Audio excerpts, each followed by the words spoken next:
All right, good morning.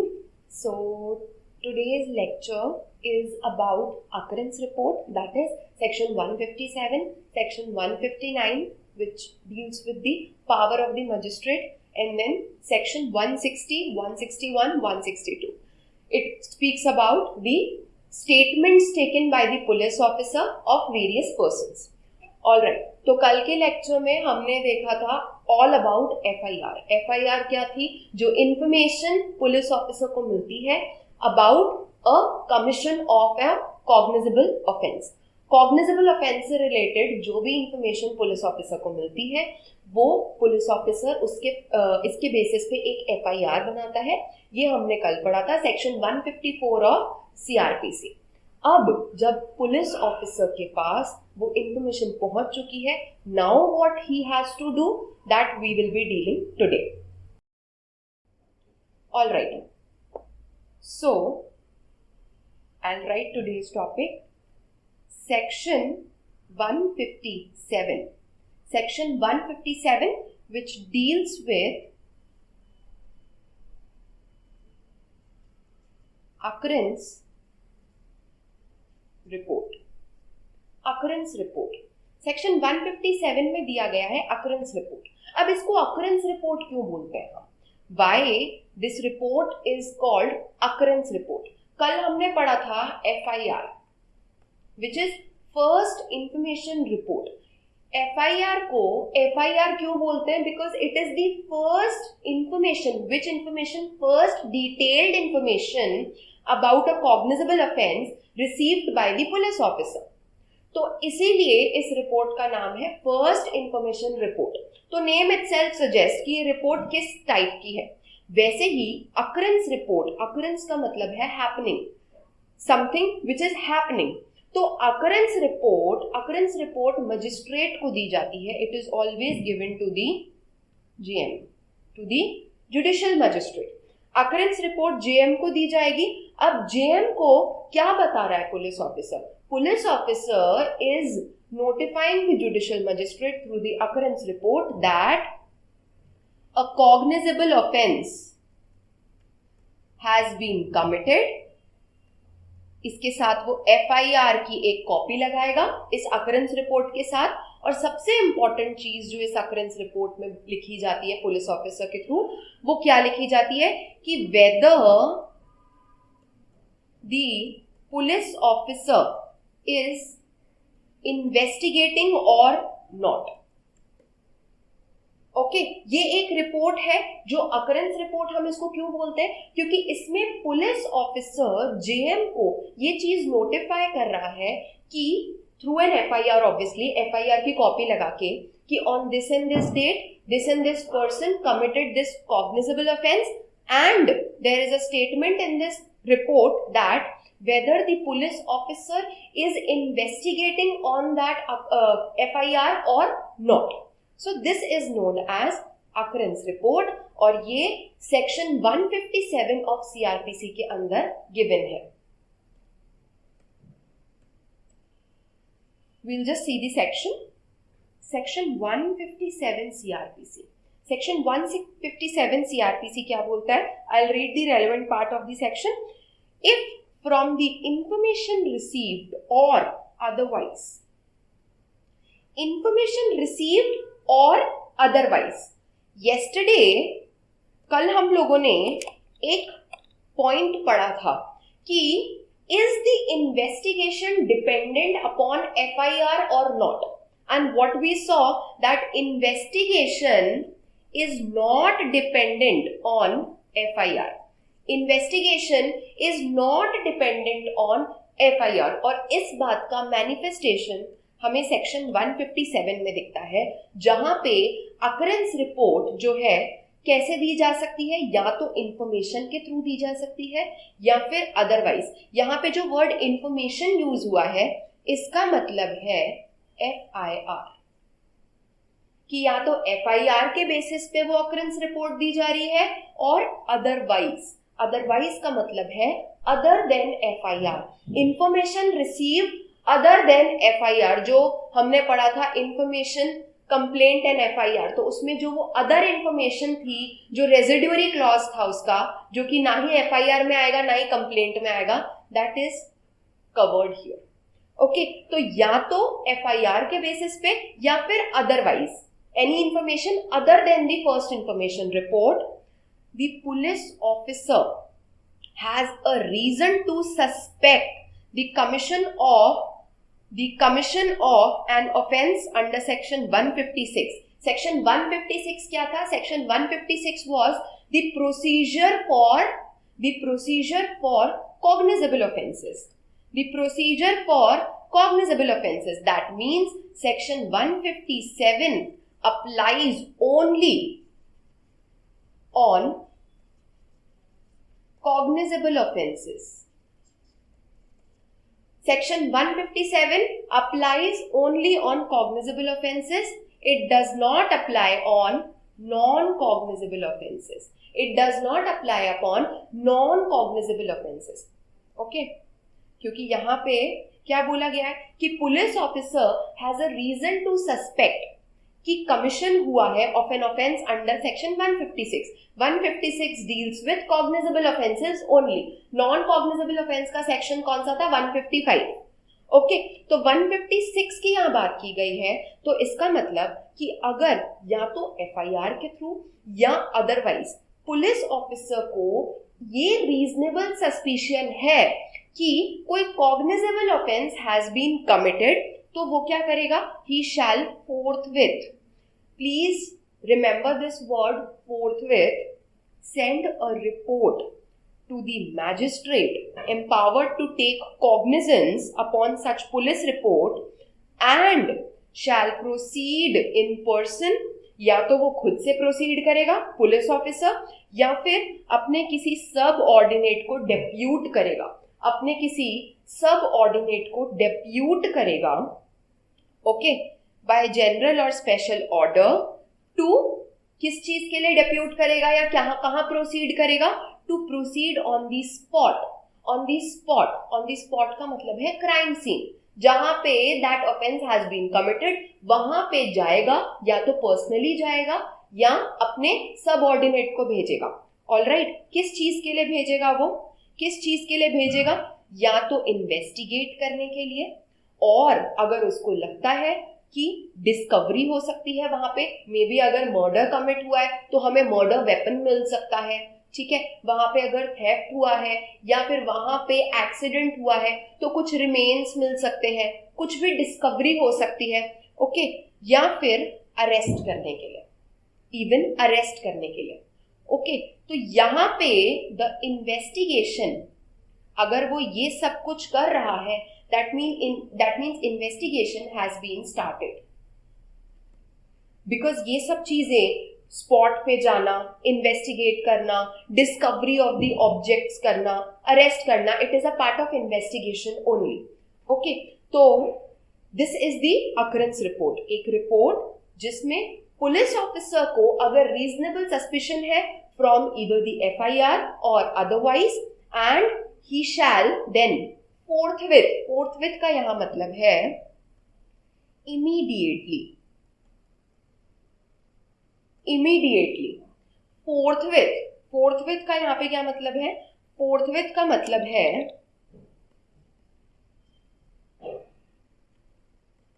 Immediately, without any delay.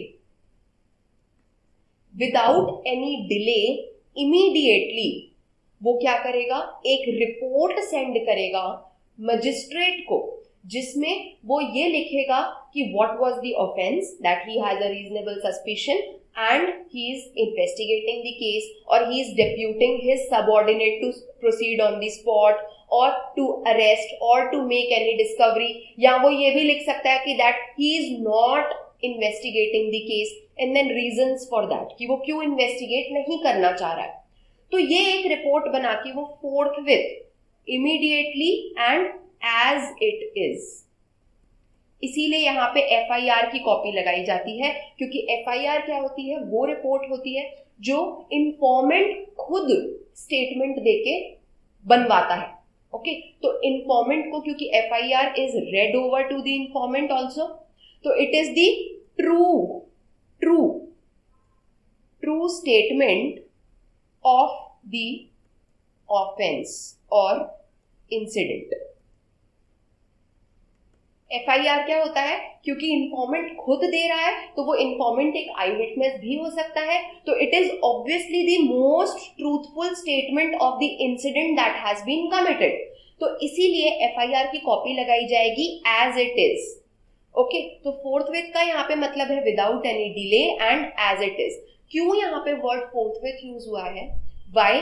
Because occurrence report is the first information of cognizable offense to the magistrate. Magistrate को इस offence की पहली information इस occurrence report के through ही मिल रही है, तो it should be the most pure और the most truthful form of what has happened. Also, it should be delivered to the magistrate without any kind of delay.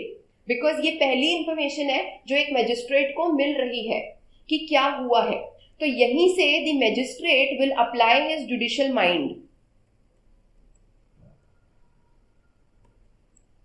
Okay, तो it is very important कि ये फोर्थविथ होनी चाहिए, ये immediate होनी चाहिए, ये एज इट इज होनी चाहिए. That is why the word forthwith has been used. इसमें एक एस्पेक्ट और आता है, like there are times when there is a delay in giving the occurrence report to the magistrate. कई बार होता है कि पुलिस ऑफिसर डिले कर देते हैं अकरेंस रिपोर्ट देने के लिए, तो क्या मजिस्ट्रेट उसको क्वॉश कर देगा? No. Even if delay has been caused, अगर अकरेंस रिपोर्ट देने में वैसे डिले होना नहीं चाहिए because the section uses the word forthwith, but in special circumstances अगर कभी डिले हो भी जाता है तो it will be a curable irregularity. Obviously it is a irregularity, ये एक इरेग्युलैरिटी है क्योंकि सेक्शन में जब जो चीज मेंशन्ड है कि आपको फोर्थविथ ही देनी है, तो इसमें अगर आप डिले कर रहे हो it is an irregularity in the procedure. Irregularity in the procedure का मतलब क्या होता है कि जैसा प्रोसीजर मेंशन्ड है in CRPC, if that is not followed in some circumstances, तब हम बोलते हैं कि there is an irregularity in the procedure. But वो इरेग्युलैरिटी कैसी है? It is curable. Okay, curable irregularity क्या होती है? जब उसके बेसिस पे आप प्रोसीडिंग को क्वॉश नहीं कर सकते हो, दैट इज क्योरेबल इरेग्युलैरिटी. की इरेग्युलैरिटी तो है but that can be cured. एक होती है incurable irregularity, जिसके बेसिस पे the only remedy is to quash the proceeding. All right, but ये जो है delay in giving the occurrence report, it is a curable irregularity. Hence, the occurrence report जो कि delay में ही दी गई है, but still it will be a valid occurrence report. But the judicial magistrate may raise a doubt against the police officer, may raise a suspicion against the police officer. वो एक suspicion raised हो जाएगा. जो judicial magistrate है वो एक doubt raise कर सकता है अगेंस्ट दी पुलिस ऑफिसर कि मे बी ये डिले क्यों हुआ है, कि मे बी पुलिस ऑफिसर ने FIR को कुछ मोल्ड किया हो, मैनिपुलेट किया हो, कि मे बी अकरेंस रिपोर्ट में जो चीज लिखी है maybe that is not the original thing of what the incident happened, maybe. So यही एक डाउट है जो कि डिले के सर्कमस्टांसेस में जुडिशियल मजिस्ट्रेट के माइंड में रेज होता है. But other than that it is a valid report, like it is a irregularity but a curable one. So सिर्फ एक डाउट रेज होगा which may hamper the proceeding, which may delay the proceeding, because उसके बाद occurrence report की truthfulness को भी जो judicial magistrate है उसको प्रॉपरली चेक करेगा, but it is a valid report. Okay, so that is why the word forthwith had been used here. Forthwith word जो है वो यहाँ इसीलिए यूज हुआ. सो बेसिकली क्लॉज 1 के अंदर जो दो कीवर्ड्स है वो है पहला इंफॉर्मेशन और अदरवाइज, जिससे हमें ये पता लगता है कि सिर्फ एफआईआर के बेसिस पे ही नहीं, कॉग्निजेबल केसेस में एफआईआर के अलावा कोई इंफॉर्मेशन आई है उसके बेसिस पे भी अकरेंस रिपोर्ट दी जा सकती है, बट कॉग्निजेबल केसेस ओनली. दूसरा वर्ड है forthwith. To avoid any kind of manipulation, it is always suggested, it is mandated by the section itself कि the report shall be given forthwith, that is immediately and as it is. All right. So proceeding further, proviso A. When the information as to the commission of any such offence is given against any person by name and the case is not of that serious nature. अगर police officer को लगता है, जब उसको information मिली है तो उसमें सारी रेलेवेंट डिटेल्स हैं, उसमें नेम है, every relevant detail is there, okay, कोई कंफ्यूजन नहीं है, और उसको ये लगता है कि ये जो ऑफेंस है, the case is not of a serious nature, कोई बहुत ज्यादा सीरियस नेचर का केस नहीं है, तो ऐसे केसेस में जो पुलिस ऑफिसर है he need not proceed in person or depute the subordinate. तब उसके लिए जरूरी नहीं है कि वो या तो खुद जाए स्पॉट पे या अपने सबऑर्डिनेट को भेजे, वो अक्यूज्ड को भी पुलिस स्टेशन बुला सकता है for the investigation and examination. ऐसे केसेस में इट इज नॉट नेसेसरी कि कोई पुलिस स्टेशन से स्पॉट पे प्रोसीड करे. They can call the accused to the police station also, but जब नॉन सीरियस केसेस होंगे ओनली तब, otherwise it is important. Okay, proviso B. It is if it appears to the police officer that there is no sufficient ground for entering on an investigation, he shall not investigate. That's what.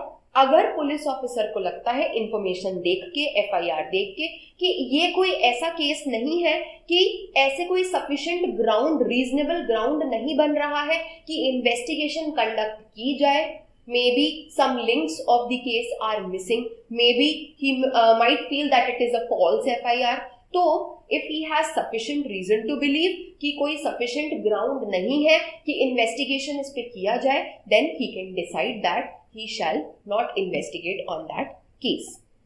Okay. Further, in relation to an offense of rape, अगर rape का offence हुआ है और यहाँ पे अगर victim का statement लेना है, तो वो पहले कल वाले सेक्शन में भी ये चीज लिखी हुई थी 154 में भी, कि victim of rape, victim of the offence of rape का अगर हमें स्टेटमेंट लेना है तो it shall be taken at the residence of the victim और any place of her choice and in the presence of her parents और guardian और near relative और any social worker. That is a special safeguard or special provision made for the victim of rape or sexual offense. Okay. Then next, third clause. If the police officer states in his report his reasons for not complying with the requirements of this subsection, and the police officer shall also notify the informant that he will not investigate the case or cause it to be investigated. अगर police officer अपनी occurrence report में FIR की copy के साथ ये statement notify कर रहा है कि he will not investigate the case, तो ऑब्वियसली उसको उसके लिए रीजनेबल रीजंस देने जरूरी हैं, and this shall be informed with reasons to the informant also, that the police officer is not investigating on the informant's information. Okay. So this was all about the occurrence report. Now occurrence report के बारे में यही सब था कि occurrence report क्या होती है. occurrence report के टॉपिक में आपको दो इंपॉर्टेंट चीजें याद रखने वाली है, इंफॉर्मेशन और अदरवाइज एंड forthwith. और अगर डिले कॉज होता है in giving the occurrence report तो क्या होता है. That is all about occurrence report. Now the next step, section 159 CRPC. अब इसमें क्या है, now the occurrence report has been given to the magistrate. Now the magistrate has the idea of what offense has been committed. अब now what the magistrate has to do. अब अगर occurrence report में ये चीज लिखी है कि this offence was committed and the police officer has written कि police officer will be investigating himself और he is sending the subordinate to the spot और he is going to arrest the person or he is going for the discovery of the murder weapon as given in the information etc. अगर ये चीज लिखी है occurrence report में कि police officer investigate कर रहा है तो सेक्शन 159 अप्लाई नहीं होगा. सेक्शन 159 का फिर कोई रोल नहीं बनता. बट सेक्शन 159 का रोल कब आएगा? जब अकरेंस रिपोर्ट में ये लिखा है that the police officer is not investigating the case. Is not investigating the case. अगर अकरेंस रिपोर्ट में ये लिखा है कि police officer is investigating the case either himself और थ्रू हिज सबऑर्डिनेट, तो सेक्शन 159 का कोई मतलब नहीं. सेक्शन 159 इटसेल्फ में उस बात का कॉन्सिक्वेंस है जब अकरेंस रिपोर्ट में ये लिखा हो कि the police officer is not investigating the case. So in this case अगर पुलिस ऑफिसर ने ये लिखा है that I am not going to investigate the case, इस केस में द जुडिशियल मजिस्ट्रेट जिसको अकरेंस रिपोर्ट दी गई है, अकरेंस रिपोर्ट दी गई है, इसके पास क्या ऑप्शन है? Now he has 3 options under section 159. इसके पास 3 ऑप्शन होते हैं कि अब उस रिपोर्ट पे किस तरीके से एक्ट किया जाए. पुलिस ऑफिसर ने तो मना कर दिया, now what has to be done is, तो उसके लिए उसके पास 3 ऑप्शंस होते हैं. फर्स्ट कि ही में डायरेक्ट और order the police officer to investigate. पहला क्या है कि अगर अकरेंस रिपोर्ट देख के और पुलिस ऑफिसर ने जो रीजंस लिखे हैं कि वो क्यों नहीं इन्वेस्टिगेट कर रहा है, सपोज जुडिशियल मजिस्ट्रेट को वो जो रीजंस है ना इन्वेस्टिगेट करने के वो उसको रीजनेबल ना लगे, सफिशिएंट ना लगे, तो in that case based on the occurrence report he can straight forward direct और order the police officer to investigate upon the case. Okay, but second option क्या होता है? अगर अकरेंस रिपोर्ट में पुलिस ऑफिसर के ना इन्वेस्टिगेट करने के रीजंस देख के even the judicial magistrate gets confused, उसको कंफ्यूजन हो जाता है कि ये रीजंस जो है ये वैलिड भी लग रहे हैं और नॉट वैलिड भी लग रहे हैं. Now he is confused. तो what he can do is he can conduct a preliminary inquiry. Preliminary inquiry either himself or by his subordinate.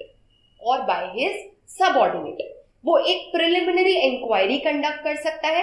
अब ये इंक्वायरी या तो वो खुद कंडक्ट करेगा या अपने किसी सबऑर्डिनेट मजिस्ट्रेट को बोलेगा to conduct that preliminary inquiry.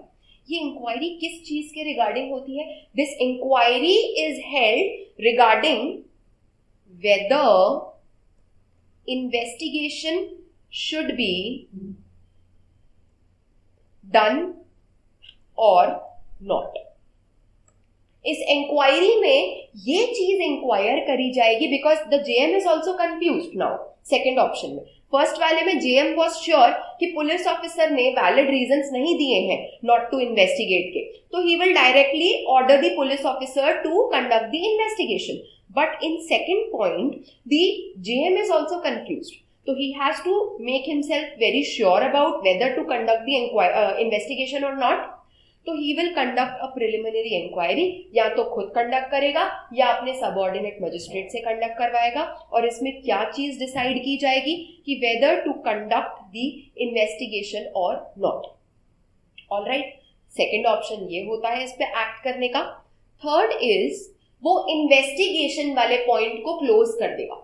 वो इन्वेस्टिगेशन वाले पॉइंट को क्लोज करके इंफॉर्मेशन अकरेंस रिपोर्ट को क्या करेगा? वो he will treat the information in the occurrence report as a complaint.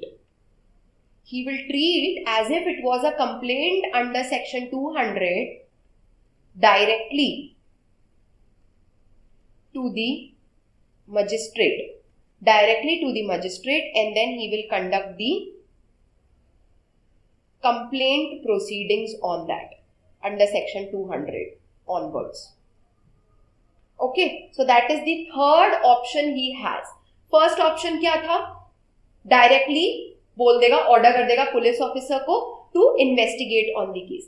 Second option, when he himself is confused, तो preliminary inquiry की जाएगी उसके लिए. Third option, to treat the information given in the occurrence report as a complaint and to proceed on that as per section 200 of the CRPC. Okay, so this has been given in section 159 of CRPC and these are the three options जो मैंने अभी आपको समझाए. In the case of Ravinder Mehto versus State of Jharkhand and Mehraj Singh versus State of UP, it was held कि section 159 का role as I told you सिर्फ तभी आएगा जब occurrence report में the police officer has mentioned or has notified that he is not going to investigate on that case. सिर्फ तभी 159 का रोल आएगा, otherwise 159 has no role to play. All right. So this was all about section 159. Okay. Coming to the next topic. अब हमारा next topic है statements which are made to the police officer. Police officer in the course of investigation. Now in the course of investigation मैंने आपको बताया था यहाँ पे 157 में कि now here 157 की रिपोर्ट में जब वो 157 की रिपोर्ट देने के बाद when he proceeds on spot, that means the investigation has started. Okay, तो ये जो statements हैं इनका implied meaning है कि the investigation has started और अब spot पे proceed करने के बाद, अरेस्ट करने के बाद, विटनेसेस को बुलाने के बाद जो भी स्टेटमेंट्स रिकॉर्ड करेगा पुलिस ऑफिसर वो बोले जाएंगे कि statement recorded in the course of investigation. Now he has started with the investigation. That means ये सब स्टेटमेंट्स कब रिकॉर्ड किए गए हैं इससे? When the occurrence report states that the police officer is investigating, या फिर अकरेंस रिपोर्ट में लिखा था that the police officer is not investigating and 159 में फर्स्ट ऑप्शन यूज करके judicial magistrate has ordered the police officer to investigate and hence the police officer has started with the investigation of the case. So basically investigation start होने के बाद these statements are recorded. So firstly section 160 of CRPC के अंदर police officer को power दी गई है कि वो उन लोगों को एक रिटन ऑर्डर दे सकता है. सेक्शन 160 में एक पुलिस ऑफिसर को पावर दी गई है कि he can order any person to appear in the police station and to give the statement. So section 160 is an enabling provision. Enabling provision का मतलब क्या होता है? Enabling provision का मतलब होता है which is enabling any person to do something or which is empowering any person to do something. तो यहाँ पे enabling provision ये क्यों है? क्योंकि यहाँ पे पुलिस ऑफिसर को enable कर रहा है to give the order to any person. कौन सा person? Which he thinks is acquainted with facts of the case. किस पर्सन को पावर देगा, ऑर्डर देगा ये? जो कि उसको लगता है, उसके लिए उसके पास रीजनेबल ओपिनियन है कि now this person is may be acquainted with the case according to the information and investigation, then he can order that person to appear and give his statement to him. Okay, so section 160 is an enabling provision which empowers the police officer to order any person to appear. कौन सा person? Which the police officer, whom the police officer thinks to be acquainted with the facts of the case. All right, section 160 read करेंगे हम। Section 160 की heading ही है police officers power to require the attendance of the witnesses. Okay, any police officer making investigation by order in writing, it has to be a written order, it has to be a written order। इसके essentials में लिखती जाऊंगी यहाँ पे, section 160, it has to be a written order। okay, ये एक written order होना चाहिए।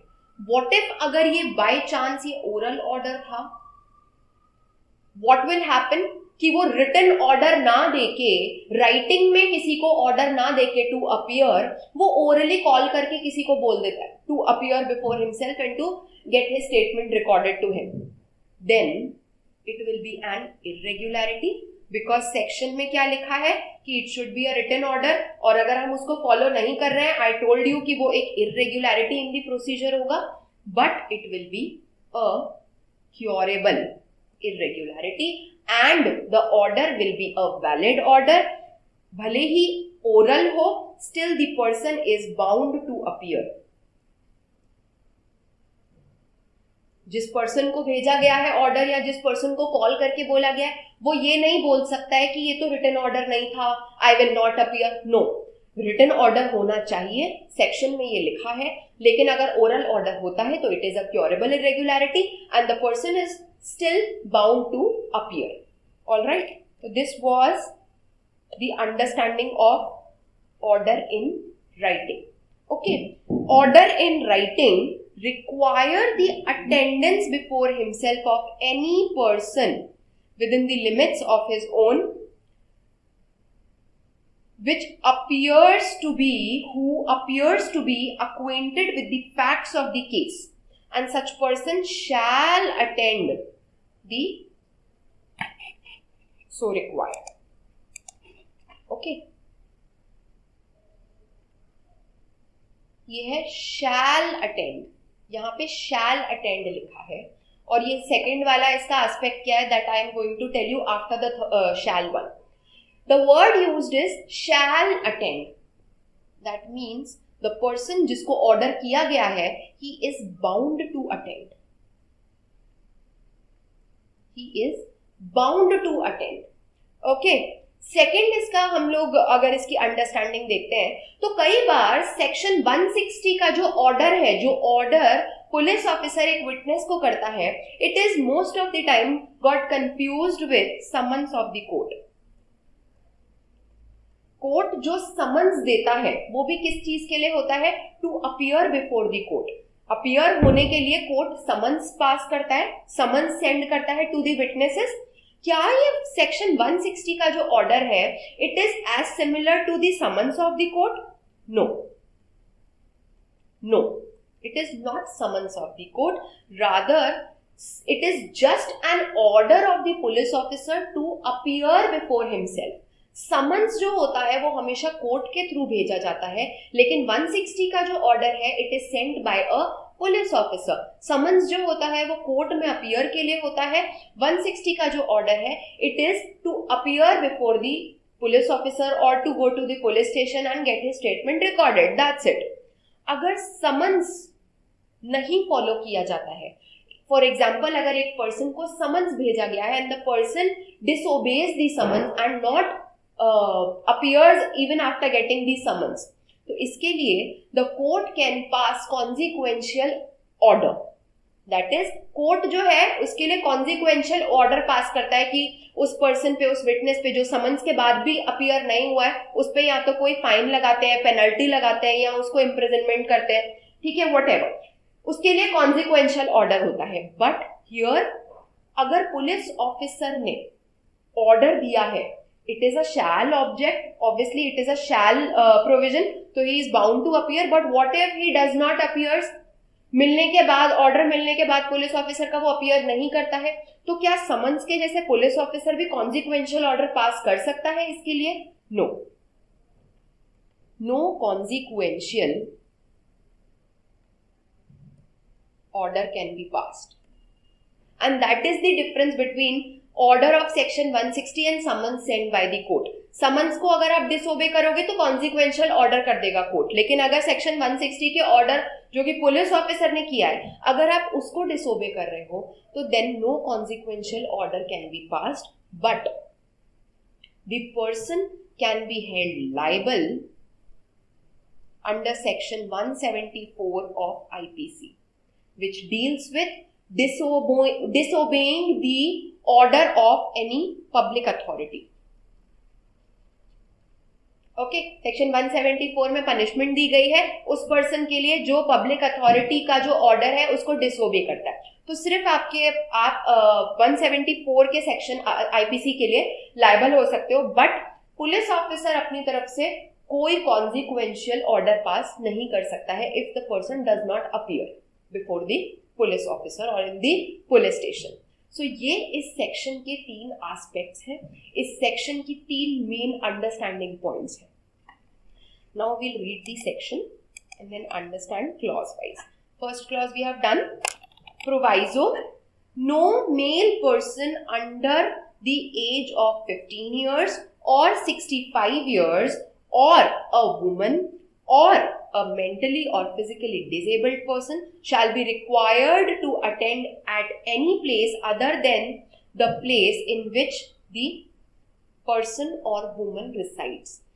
अगर कोई मेल है जिसका आपको स्टेटमेंट लेना है पुलिस ऑफिसर को, अगर मेल जो है या तो 15 years से कम की एज का है या 65 years से ज्यादा की एज का है, या कोई वुमन है या कोई ऐसा पर्सन है या तो वो मेंटली चैलेंज्ड है या फिजिकली डिसेबल्ड है, तो उसको आप पुलिस स्टेशन पे नहीं बुलाओगे, रादर आप उसके रेजिडेंस पे जाओगे.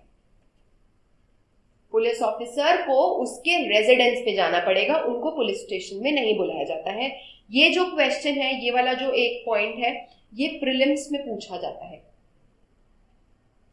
प्रीलिम्स में इसमें से कई बार क्वेश्चंस पूछे गए हैं, तो please follow this. Okay, the state government, okay, this clause is not important. So,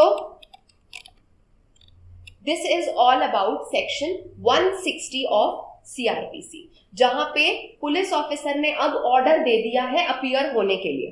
अब अपीयर हो गया है पर्सन जो है पुलिस ऑफिसर के सामने. Now what the police officer has to do, how the statement has to be taken, how the statement has to be recorded, that we are going to see in section 161. section 161 section 160 के आगे का provision बताता है कि अब आपने order दे दिया, person appear हो चुका है, अब आपको क्या करना है. तो सेक्शन 161 की हेडिंग है examination of the witnesses by the police. Okay, अब पर्सन अपीयर हो चुका है. Now the police officer has to examine the person. Now the police officer has to examine the person. Okay, how this examination has to be done, we'll just make a column जिसमें हम इसके keywords की understanding करेंगे. Section 161 deals with the examination by the police officer. Okay, all right, let's start.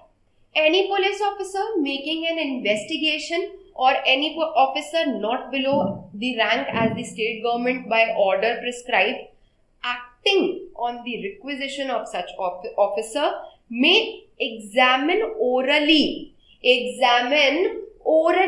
any person supposed to be acquainted with the facts of the case. ये examination जो है ये कैसा होना चाहिए? It shall be an oral examination. It shall be an oral examination. The police officer has to examine the person appeared before him on his order under section 160. कैसे examine करना है? Oral examine करना है उसको. That means police officer orally उसको questions put करेगा and that person has to give the answers to that question orally. All right. तो oral examination होगा. Next, such person shall be bound to answer truly all the questions put to him other than the questions, the answer to which will have a tendency to expose him to any criminal liability. Next, person is bound to answer. पहले हमने देखा था bound to appear. अब appear होने के बाद भी ऐसा नहीं है कि पुलिस ऑफिसर ने आपसे कोई क्वेश्चन पूछा है और आप बोल रहे हो no I am not ready to answer it. No, that can not be done. If you have appeared and the police officer puts any question to you, you are bound to answer each and every question that is put by the police officer. But there is an exception to this in the section itself कि आप मना कर सकते हो किसी भी question का answer देने के लिए. कैसे क्वेश्चन का? If that question or if the answer to that question would expose you to any criminal liability. To any criminal liability. I will explain it with the help of an example. What happens is, now A जो है वो theft करने के लिए, theft commit करने के लिए B के घर जाता है, चोरी करने के लिए B के घर जाता है. When he entered B's house through the window to commit theft, he saw that a person C was killing B. एक पर्सन ऑलरेडी वहां पे और था C जो B का मर्डर कर रहा था and B died. And who murdered? C murdered B. और A ने ये चीज देख ली है जो खुद वहां चोरी करने गया था. ओके, अब if asked by the police officer, तो A बताता है कि C murdered B. ए ने ये बात बताई है पुलिस ऑफिसर को 161 के स्टेटमेंट में कि सी ने बी का मर्डर किया है. ये तो इसको बताना पड़ेगा because he has eye witnessed that incident, तो he has to tell it. ये मना नहीं कर सकता है. अगर पुलिस ऑफिसर इसे पूछ रहा है कि बताओ बी का मर्डर किसने किया है और आपने देखा है, तो ये he can not say no. He will have to answer कि हाँ she has murdered B. But if the police officer ask him कि आप वहां क्या कर रहे थे, आप वहां पे क्या कर रहे थे, that is not your house, तो what were you doing there, तो he can say no to that question. He can say no to that question. Why? Because that question has the tendency of exposing him to the criminal liability of theft. क्योंकि वो ये चीज नहीं बोल सकता है कि मैं वहां चोरी करने गया था. बिकॉज अगर वो ये चीज बोल देता है, now he is prone to get convicted, to get accused for the offence of theft. तो क्योंकि ये क्वेश्चन उसको एक्सपोज कर रहा है to any other criminal liability, तो he is not bound to answer that question. Alright, otherwise जो भी क्वेश्चन होगा he is bound to answer those questions. All right, so that is the relevance of this point. All right. Okay, next, the police officer may reduce into writing any statement made to him in the course of the examination, and if he does so, he shall make a separate and true record of those statements. Third is reduce in writing. और वो कैसी writing होनी चाहिए? Separate and true record. Separate and true record. Okay, oral examination किया तो अब police officer या तो उस ओरल एग्जामिनेशन का ऑडियो वीडियो रिकॉर्डिंग करवा देगा, तो फिर उसको राइटिंग में लिखने की जरूरत नहीं है. But he may reduce it in writing, और जब वो उसको राइटिंग में रिड्यूस कर रहा है, उसको जो भी वो इंसान जो भी आंसर्स दे रहा है that person, if he is taking the answers in writing, तो उसको एक रिकॉर्ड फॉर्म करना है, एक डॉक्यूमेंट, एक रिपोर्ट फॉर्म करनी है. और उसमें वो कैसा होना चाहिए? It should be separate and true. यहाँ पे सेपरेट और ट्रू का क्या मीनिंग है? फॉर एग्जाम्पल, पुलिस ऑफिसर ने 3 विटनेसेस को बुलाया है, W1, W2 and W3. All the 3 are eyewitnesses. All the 3 are eyewitnesses of the incident. Okay, तो ऑब्वियसली एक इंसिडेंट है, उसको देखने वाले 3 लोग हैं, तो ऑब्वियसली तीनों के स्टेटमेंट्स जो होंगे सेम होंगे, क्योंकि इंसिडेंट तो वही है, बट 3 अलग अलग लोग स्टेटमेंट दे रहे हैं, बट स्टेटमेंट सेम ही होगा तीनों का of what happened.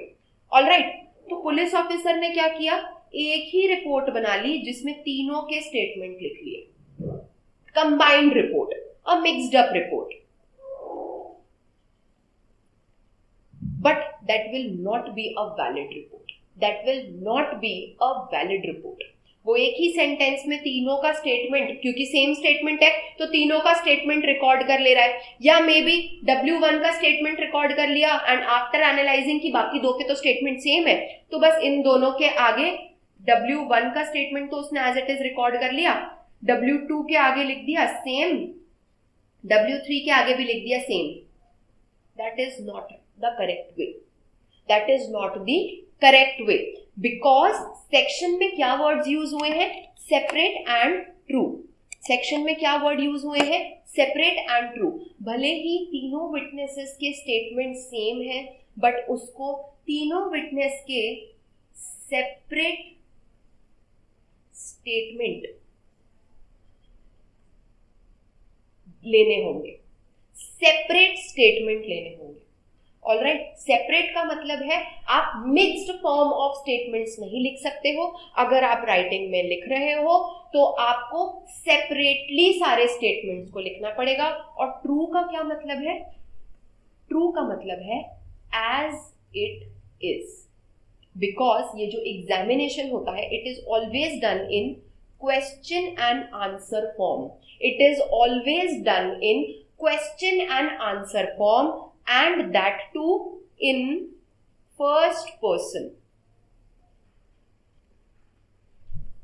first person का नाम क्या होता है, first person का मतलब क्या होता है, like अगर कोई स्टेटमेंट बोल रहा है तो इसमें अगर इसने क्वेश्चन पूछा है what is your name, ये क्वेश्चन पूछा है पुलिस ऑफिसर ने, तो वो पूरा अपना क्वेश्चन लिखेगा व्हाट इज योर नेम, वो ये नहीं लिखेगा कि it was asked that what is his name. Same चीज लिखी जाएगी true record as it is, जैसा पूछा गया है आप एग्जैक्टली वैसा ही लिखोगे, फर्स्ट पर्सन में ही लिखोगे। सपोज दैट पर्सन जो आंसर कर रहा है he said my name is Z, my name is Z, तो वो यही एग्जैक्टली सेम चीज उसके रिकॉर्ड में लिखेगा, my name is Z, answer करके, आंसर क्वेश्चन।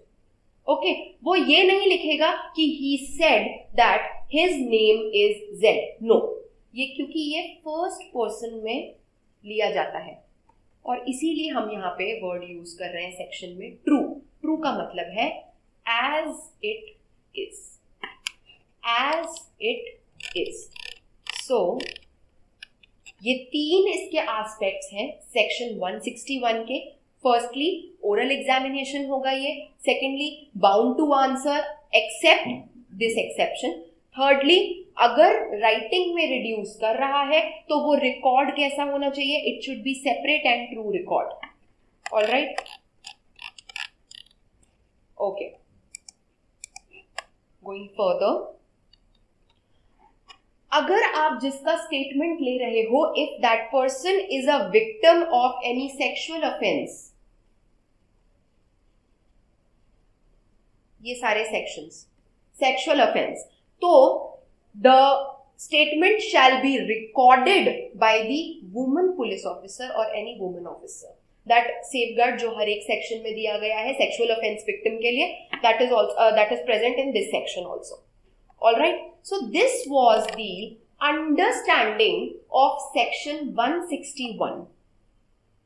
Alright, अब एक छोटा सा पॉइंट, लास्ट पॉइंट जो आता है, that is the difference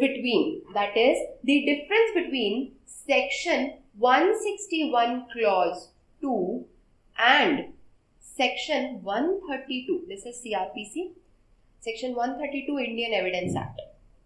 section 132 Indian evidence act और सेक्शन 161 क्लॉज 2 सीआरपीसी में क्या डिफरेंस है, दोनों में डिफरेंस क्या है, उससे पहले हम देखेंगे कि एक्चुअली 132 इंडियन एविडेंस क्या होता है, मैं एक शॉर्ट में आपको इसका बताऊंगी। सेक्शन 132 इंडियन एविडेंस एक्ट क्या बोलता है, वो बोलता है कि अगर कोई पर्सन कोर्ट के सामने अपीयर हो रहा है as a witness, then he is bound to answer all the questions of the court that are raised in the court, and he cannot refuse to answer any of the question. किसी भी question के लिए वो refuse नहीं कर सकता है, even though that question exposes him of criminal liability.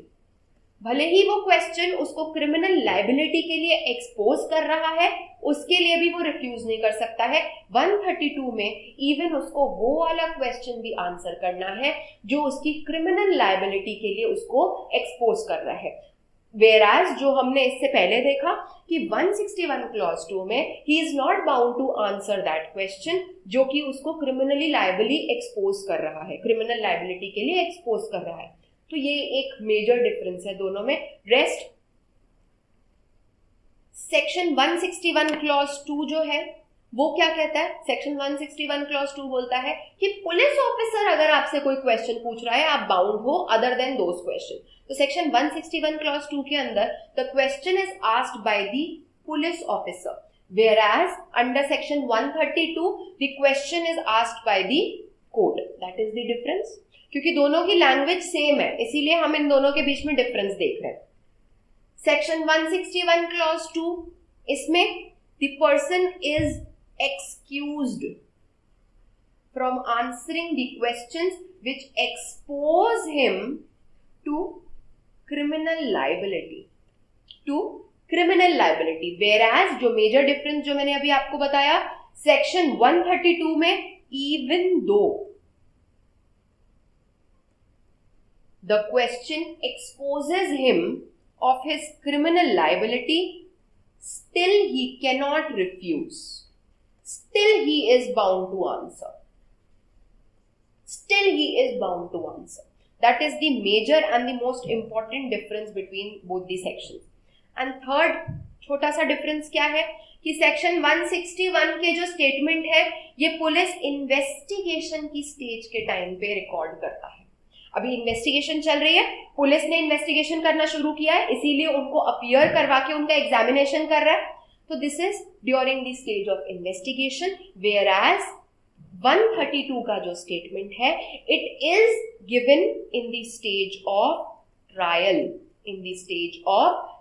क्योंकि ये कोर्ट को दिया जा रहा है तो कोर्ट के पास जो बात जाती है तब वहां से ट्रायल शुरू हो जाता है। तो इसीलिए 132 का जो स्टेटमेंट है ये विटनेस ट्रायल के टाइम पे देता है।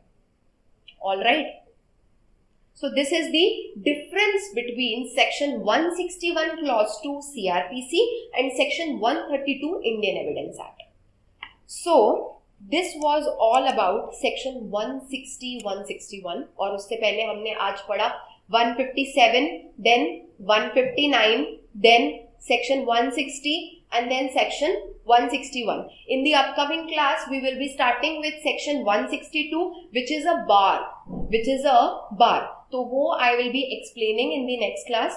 So this was all for today and please make these sections very clear in your mind because these are very important because ये जो जितना भी ये हमारा जो portion है I'll tell you कि CRPC में सबसे ज्यादा मोस्ट इंपॉर्टेंट पार्ट जो आपका है that is the investigation part of CRPC which starts with 154 and ends with 176 CRPC। तो ये सारे सेक्शंस जो है इसके बीच के जितने भी सेक्शंस है they are very very important from prelims point of view, even mains point of view and most importantly interview point of view, क्योंकि ये जो है ये सारे टेक्निकल सेक्शंस हैं। ये क्या है, that is the procedure of criminal law. यही सेक्शंस हैं जो कि आपको क्रिमिनल लॉ में आपका प्रोसीजर किस तरीके का होगा वो बताते हैं।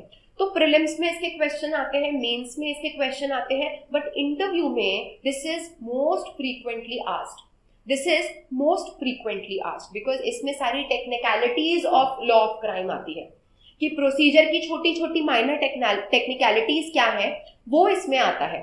तो it is very important for interview. तो please like keep these sections in mind, like remember the section numbers and the case laws related to these sections. All right, so this is all for today, and thank you. Take care.